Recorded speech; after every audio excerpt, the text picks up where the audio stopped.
Thank you, Margaret, for joining in the Zoom call. Today, I want you to start with introducing yourself and tell everyone a little bit about yourself.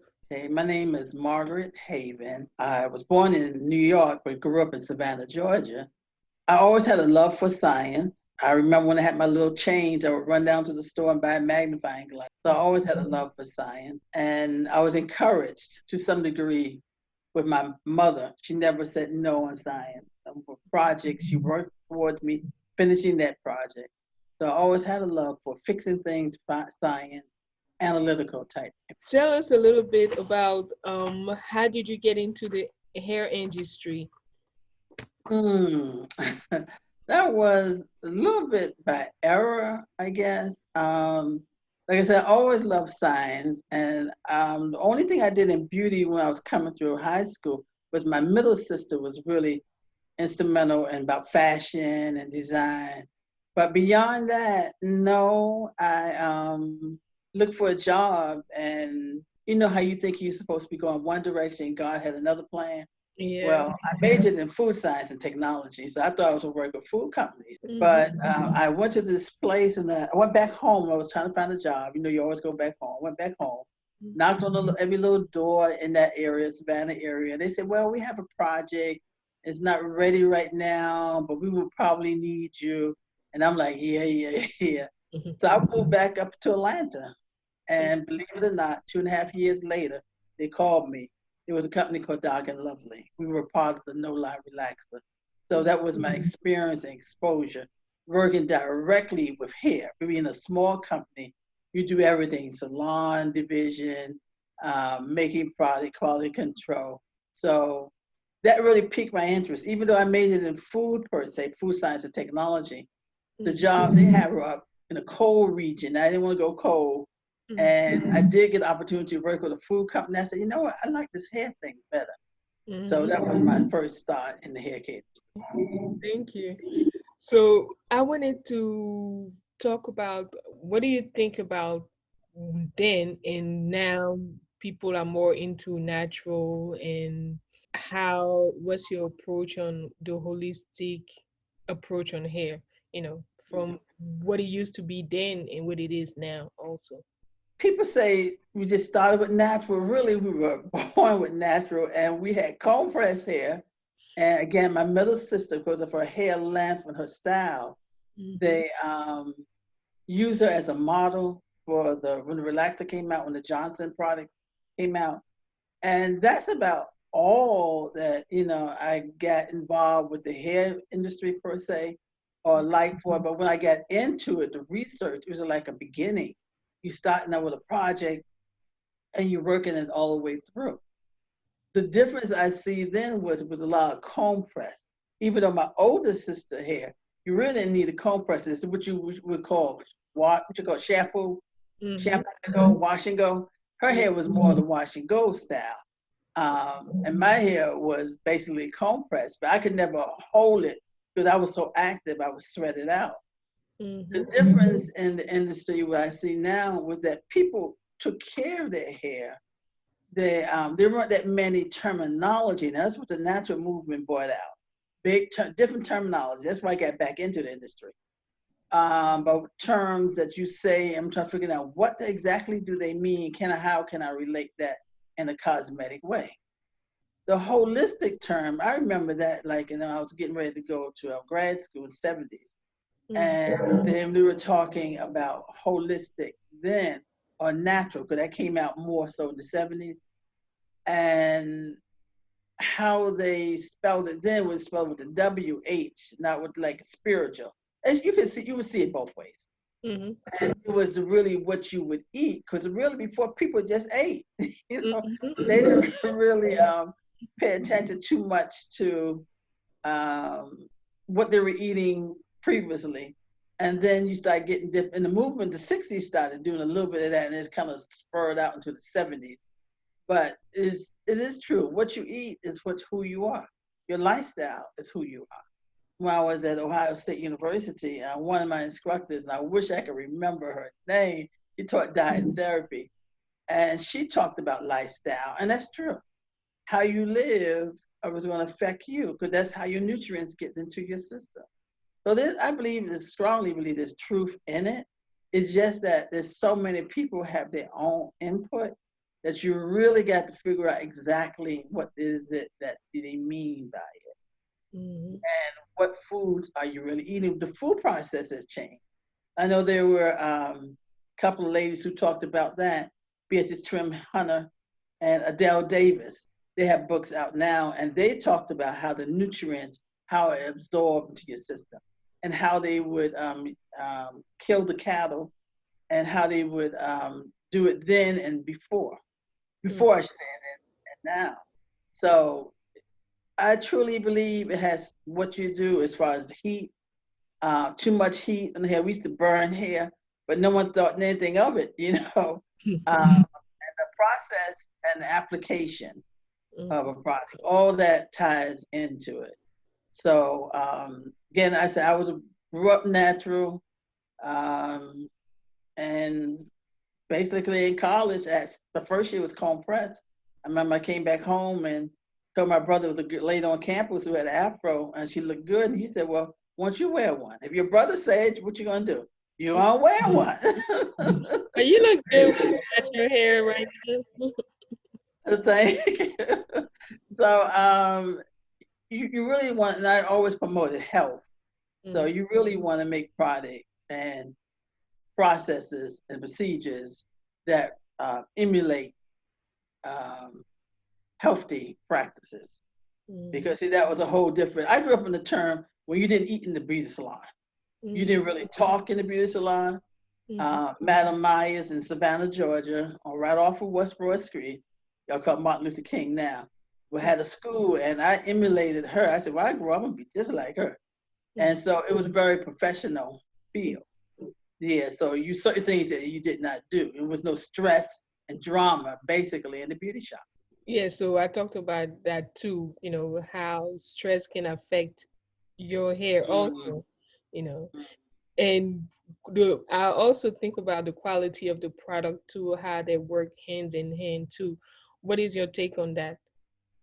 Okay, whoa, how long do we have? So about 10, 15 minutes. Okay. Like it's, the audience is more clients, consumer, And, stylish mhm, client who come to the shop, or mhm. people who are natural. So you're talking to that audience, not the professional one. Okay, okay. But they should know a little bit of what's going on. Okay, yeah, the it's a practice. You know, it's a procedure. It's a lifestyle. How you going to utilize certain product? But I do have to touch on the industry to some degree Mm-hmm. because and let people know if first of all the industry have you need good suppliers, Mm-hmm. and that was one of my takes that when I started in the industry. You want to make sure that where you buying the glycerin, propylene glycol, whatever, they are good suppliers. They are approved vendors.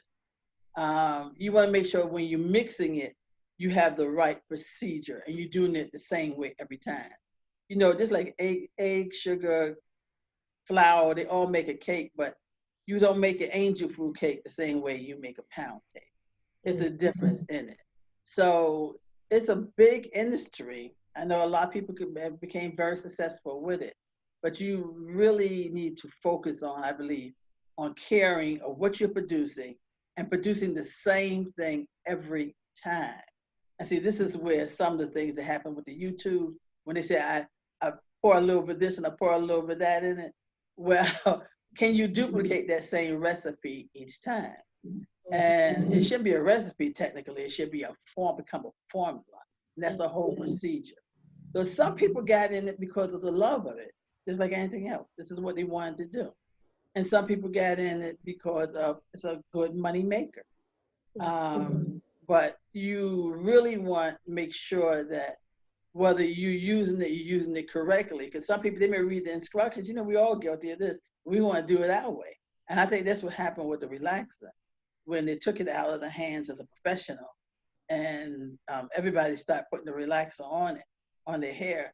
They would say, well, they will use it every 2 weeks, 3 weeks, and that wasn't it. Same thing you could do with the product that you use for natural hair. So it's it takes if somebody really want to get into the field or someone want to make sure they're getting their hair done right. It really takes a professional like you Mm, who really care because you're doing this video. You're taking your time out and trying to, and to focus that. It is a system. It is concerned being involved.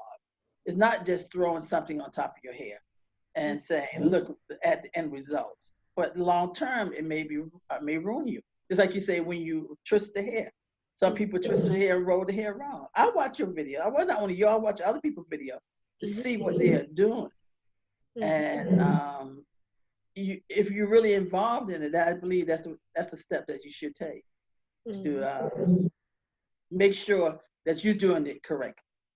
Yeah. And a lot of people say, I've been doing it this way for so many years. Yeah, but it may be wrong. Mm, And make sure you go into not because that stylist is the cheapest, mm, making sure you go into a stylist as a consumer who's really have your health at heart. They really want to make sure that you're using the right product. A lot of people like to mix up certain things, and do you know if that's really right to do? So you need to get involved as a professional. They need to get involved when they're buying the product as a consumer. They need to put that pressure on that professional, so they become involved. yeah. You mentioned about a lot of people making their own product, and there's so many Yes. products out there that, people like, it was a lot. People talked about staying away from certain chemical Yeah. and using certain natural product. But I realize sometimes also with that, I have a lot of clients who have certain food allergy. Mhm.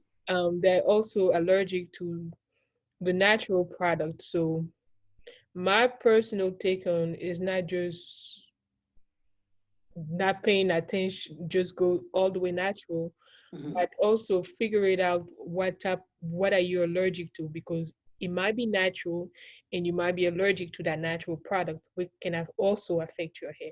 So what is your take on Yeah. You that? hit the nail on the head right there.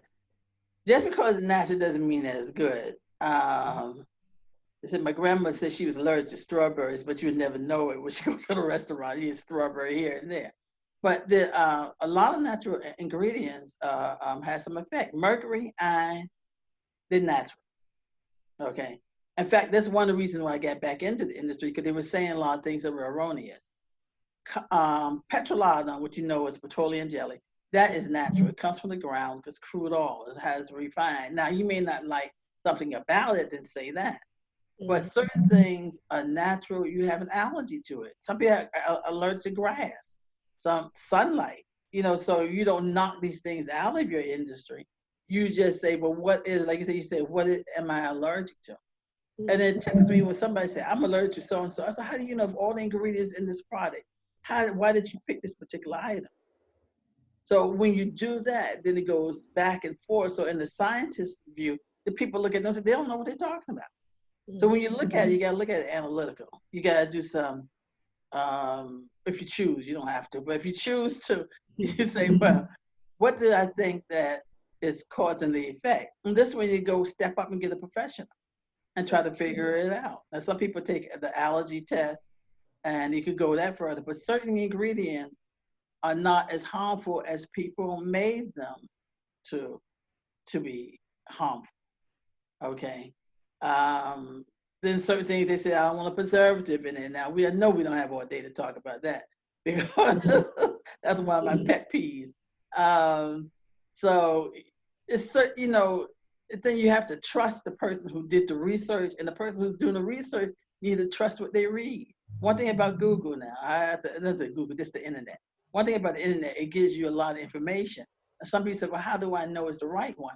Sometimes you can read through it, then you see where the source, where it's coming from. mhm, If they say, well, 66% of the people, that could mean maybe they just did one test. mhm, And out of three people, two people, that's 66%. So you got to read if you're serious about it now. If you're serious about that, then you got to read and make sure. But a lot of people would say something about, I know they didn't like propylene glycol because they said it was in the family of, for the antifreeze. But some things could be in a certain family, that's true, but doesn't mean that, no, they didn't say the family, they said it because it's antifreeze. Doesn't mean that it's bad. For example, glycerin. Mm-hmm. Okay, everybody familiar with glycerin. I heard good and bad on that. Then we get nitrogen, right? We heard of nitrogen. By themselves, they're okay. But when they get together, they become very explosive, okay? Nitroglycerin. They don't come stable. So you have to, it's more to it than just picking on something and saying, I don't like this particular item. Like people say, well, I don't like the resins that gives me buildup on the hair. But all depends. And the one that you're really picking on is polymer JR400 quaternium 10, polyquaternium 10. Um, but it all depends. Because at the same time, they say they like this particular item, Mm-hmm. but it's in another product, but it doesn't have this, it's not in the same media. Mm-hmm. So it's a little bit more involved. I mean, I like the input, I like what they say, I hear what they're saying. I'm trying to analyze it, why are you saying that? And try to figure it out. But they come off and say, just make a blank thing. If you can't pronounce it, then you, what this thing is, if you can't pronounce it, They know you can't put it on your body. Oh, it's you know what? Sometimes I'm like, what really? Do me a favor, just pick up a biology book, any biology book, and look at the components that's in your body, the blood screen. Start naming some of those things. You can't pronounce it. I mean, you can, but it's hard to pronounce. So that means that it's bad? No. It means that it is what it is. And there's some things you can't pronounce, like mercury. So me, I can pronounce mercury, so that means that mercury is good for me because I could do it. I don't want mercury on me. Stop taking them out of thermometers. When we were little, we used to have them in thermometers. But anyhow, So, so to kind of reiterate it for the audience, um, if I hear you correctly, uh-huh. it's a little complex when it comes to natural product versus some product that are not 100% natural. And it's about really get with a professional who cares about the health of your hair, or a product who cares about the health of your hair, and Mhm. working together to really find something that works for your personal hair. You Because said un- unless you want to do the research, unless you're willing to really dive into it, it. Hmm. it's no one answer. It, No, it's still young. You're right. It's still young. I call it still young. Mhm, You need people from all different parts. See, mhm, sometimes the scientist doesn't come off the bench. They just keep on mixing stuff at the lab. And mhm, then you get the cosmetologist, the beautician, the loctician. They don't want to come off and talk to the scientist. But we need to meet and mhm, we need to unify. And mhm, that's why when you ask me to do that, I say yes. And also, I'm with Atlanta Natural Hair Care Association, rather, Natural Hair Care Pro. And then because you listen to it, because you're seeing something. Now, mhm, scientifically, we may not call it that, but mhm, you see something. Somebody sees something, professional sees something. And then now it's for us not to knock it, it's to try to find out what is it they seen and why are they saying that. mhm, And let's see if we could pull it all together. Because both of us, all areas made mistakes, and that's okay. Because you learn from your mistakes. Okay. So yeah, I believe a truly a meshing of the mind to see mhm. what will help benefit. And then you get the marketing people. I can't make my marketing jokes, okay?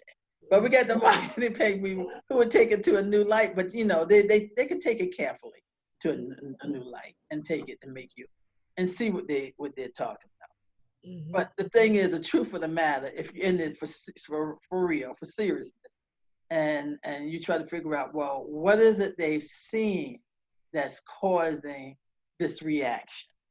And then we will sit down and we mesh. And that has happened with certain companies I have worked with. Thank you for your input on it. It was Yeah. good. And tell us a little about what are you currently doing you that you wanted to share, Okay. how Yeah. they can keep in touch with you. And I'm also gonna write it in a note. Okay. Okay. Okay. Yeah. Currently, well, I got out of the industry for a minute. I was teaching, working with computers etc. But I got back in really because a couple of things that people said. Yeah, when I heard about the thing about no preservative, that really made me come back into the industry. And when they were saying something about the co-wash, the interpretation, I heard many interpretations of it. So I started getting back into the industry. People asked me to make product. I've made product before for other companies out here. So I do a little bit of that if you want it, but there is a process. Mhm. It is to or do a pro. It takes 18 months to 2 years to really get a product out. And if you already know your line and what you want to do, it's something different. So I do a little bit of that. But basically, I'm trying to educate because I've been fortunate enough to work with a lot of companies and learn different aspects of the business. That is from manufacturing to laboratory, quality control, quality assurance, as a research and development, the manufacturing, helping people out with laboratories, helping them. So you can pass it on to the second generation. When I was growing up, this is what people of my um, background did. A lot of people were in the beauty industry, one form of fashion. They either did hair or they had their own little mixing up, formulation, and then they selling that. So you could make a business out. In other words, you could pass it on to the second generation. Or they were jobbers selling the product out of the car. So I educate on different aspects of the business, coming out with a product line. So now what we're doing, we're trying to find another way we can meet more people, and through the media like this, and conferences and workshops, membership. That's what we're doing as far as the drive, and it's still because it's still alive. Industry is still alive. Thank you for Yes. chiming in on this approach on on this holistic approach on natural hair, and Okay. See you, Gigi. thank you. Bye. Bye.